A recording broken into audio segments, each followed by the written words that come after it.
Good morning, good afternoon, good evening, depending on where you're listening to me from. I am Oluwaseun Oshikoya of Trusted Support Counseling Services. I am a member of Redeemed Christian Church of God. I am a certified child and adolescent counselor and a certified family life practitioner. This morning, very briefly, we'll be talking about mental health in line with the topic of the Youth Sunday School. You know, when people talk about mental health, right? At least we thank God that more people are being aware, but most people, when they hear about mental health, they think about madness. Well, are they right? Maybe not. But what I will say is, a stitch in time saves 9. So let's go straight into it because I'll be very brief. Our body is made up of our mind, our body, and our soul. Everyone is very familiar with our body. That's the physical health. So when you have malaria, you have tummy ache, you have a cut on your body, you talk about physical health. Then we talk about spiritual health.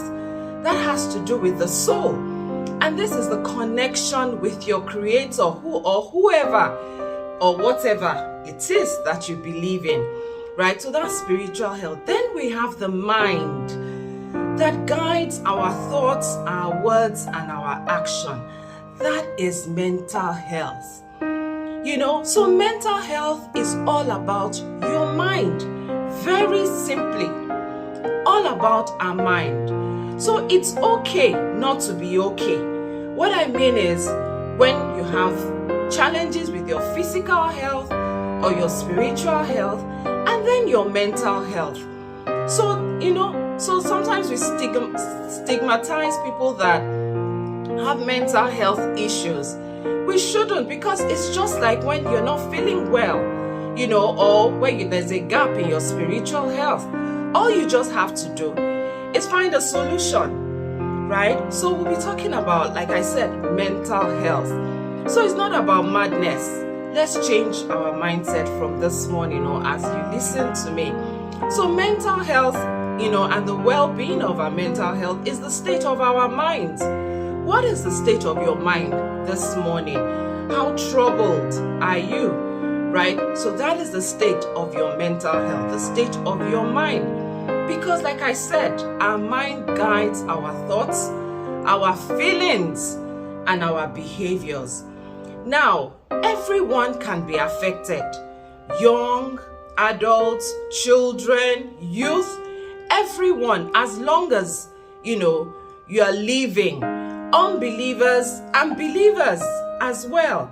You know, I'm so happy that the verse for this session is 1 Kings 19, where they were talking about Elijah. You can't say that Elijah was an unbeliever, right? And he thought of dying. He prayed for death, right? So it can happen to unbelievers and believers. And you see, the very interesting thing is that most mental health challenges start from childhood. Now, why should we be concerned about our mental health? If we don't take care of our mental health, it can lead to cognitive, emotional, and behavioral challenges. What do I mean by cognitive? The way we think, how we think, what we think about. Now, you would wonder why people will think it's okay to abuse people verbally, sexually, physically, right? And you also wonder why some people think it's okay to be abused. So some people are abused and they say, oh, I love the person. Oh, it's okay to be abused. Oh, that's the way the person knows how to. Oh, the person is correcting me. Really? You know, then why would you think that some people think they're not beautiful, or they can't achieve anything in life, or it's okay to rape, or it's okay to be raped, or it's okay to commit suicide, or it's okay to self-harm? That's the way they think, right? Also, there's also the emotional part. So I'm talking about why should we Why should we be concerned about our mental health? Right? Because, like I said, it leads to cognitive, emotional, and behavioral. I've talked about the cognitive. Now, the emotional, people get so anxious, they worry, they are sad, they have disorders, sleep disorders, their sleeping pattern, is haywire, and people fall into depression. People, want to end their life. And you have behavioral, right? People go into addiction, they abuse people, they are angry. People have the heart of ungratitude. People bully people. People just throw things anyway, anyhow, damage things. Behavioral issues, right? Now, I have talked about why we should be concerned about our mental health, about our mind. Let me put mind so that people can relate. When I keep saying mental health, I want to change that narrative this morning. It's all about our minds. It guides our thoughts, our feelings, and our behavior. That's why we should be concerned. Now, when should we be concerned about our mind? When should we be concerned about our mental health? When our normal way of life has been unintentionally altered, has been unintentionally, now underline the word unintentionally changed, that's when we should be concerned. We don't smile anymore. We're just angry. We worry. We are so anxious. We eat more. We eat less. We are not sleeping, or we are sleeping too much, right? We are being so forgetful. We're not motivated to do anything. We're not motivated to take care of ourselves, to look good. Now, sometimes this may happen, maybe a short space of time, but when we should really be concerned about ourselves or about someone else that you have noticed this thing is when it has gone on for about 2 weeks and more.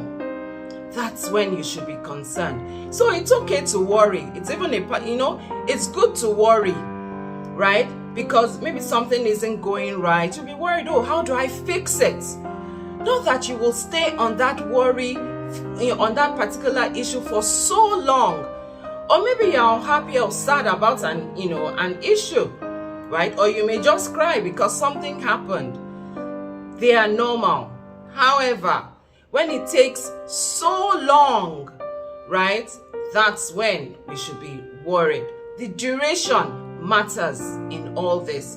So about 2 weeks or more, when you find out your normal way of life has changed unintentionally, right, then that is when we should be worried. Now, what causes mental health challenges? It is stress that causes mental health challenges. Stress. But you see, the interesting thing is that stress is part of life. So how is it that we must always have mental health challenges? Because stress is part of life and stress causes mental health, right? We will talk more about that. Let me talk about the types of stress. So we have stress that is within our control, and we have stress that is not within our control.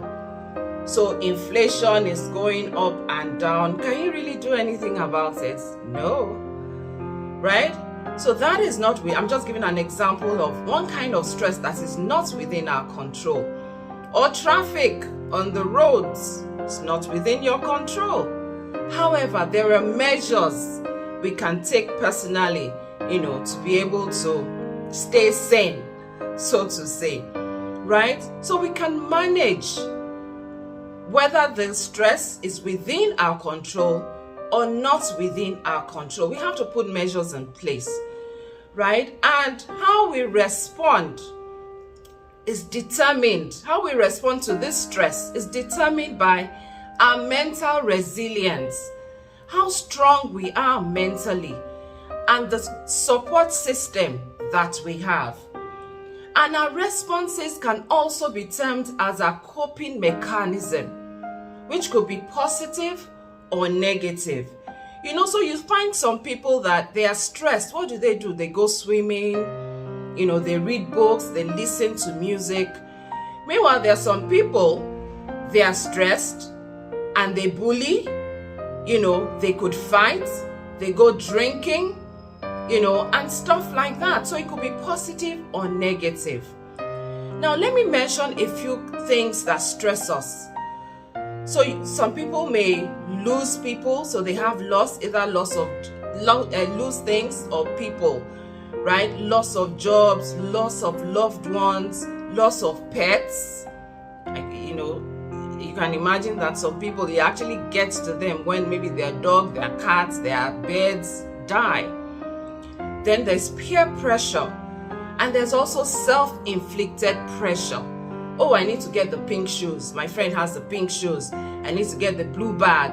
I need to, do my hair in a certain way. That's what's trending. You stress yourself for what? Right? And then I need to live in a certain area of the world or the town, right? And you're not able to, but you have to because you want to be known for something.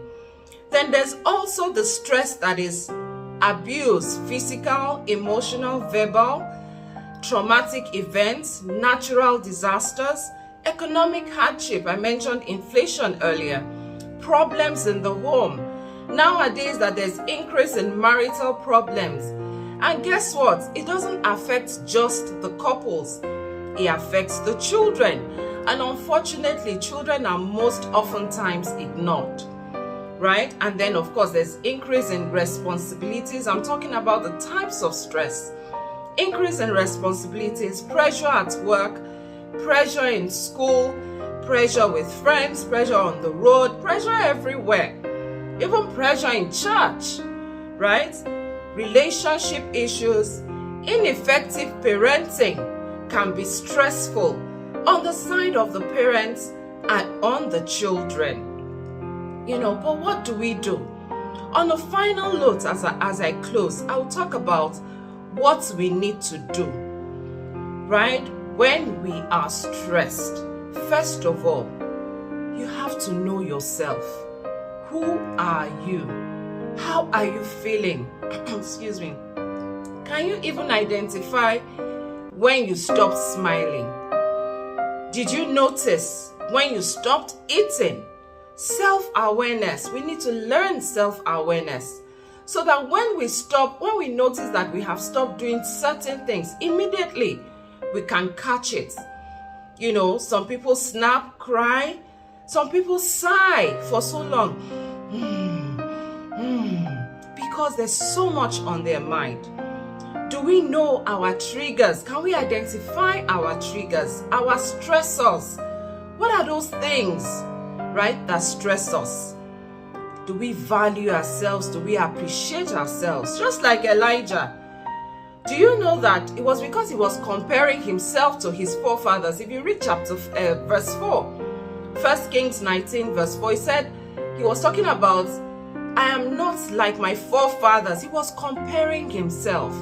Self-criticism, comparison, and because of that, he prayed for death.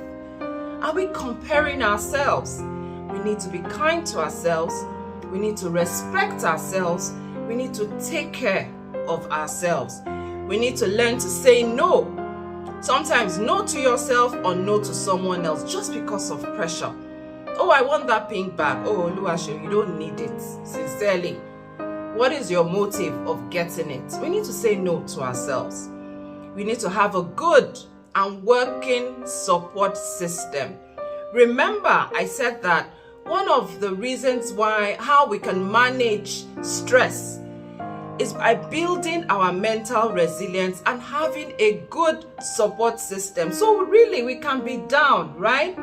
But when we have people encouraging us, praying for us, helping us to find out or to sort out the issue that we may be experiencing, that's a good support system. We need to ask for help. We need to speak up. It's okay not to be okay. It's okay to have tummy ache, right? So why is it not okay to have a problem with your mind? It's part of your body. But what is not okay is staying down, right? Now give of yourself, volunteer, put smiles on people. Very contagious, it comes back to you. Focus on the positives. Be emotionally intelligent. Adopt healthy coping mechanisms. Have a heart of gratitude. Engage in hobbies, exercises, play games, play like a child. There's nothing wrong with it. Men and women, it's not a sign of weakness, right? And again, I'm talking about weakness. Men, please note, it's not a sign of weakness for you to have a mental health challenge. We're all human beings, right? We are all human beings, so we all can have problems.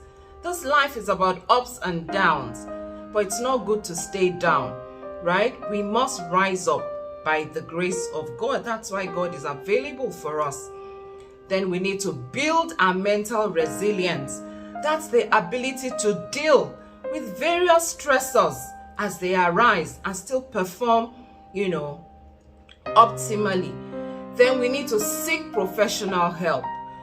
It's not, too familiar in this our terrain, Nigeria, right? But it's getting better by the day. And of course, we're talking about it. People are experiencing it, especially now that there's so much, stressors, so many stressors all around us, nowadays. So people are beginning to seek for help. But we must say that seek for professional help, for those deep-seated issues. And on a final note, I know I've said final before, right? On a final note, we must practice more kindness, more love, more support. We must reach out to people. It's okay not to be okay, but it's not okay to stay down. I hope I have been able to help. I hope you have a better understanding of what mental health is. If you need more information or you need that professional help, please reach out to me, right, at Trusted Support _counseling on Instagram or 0814-310-8601. I'll be ready and glad to help. I hope you have a fantastic Sunday school. Stay blessed and happy new month. God bless you.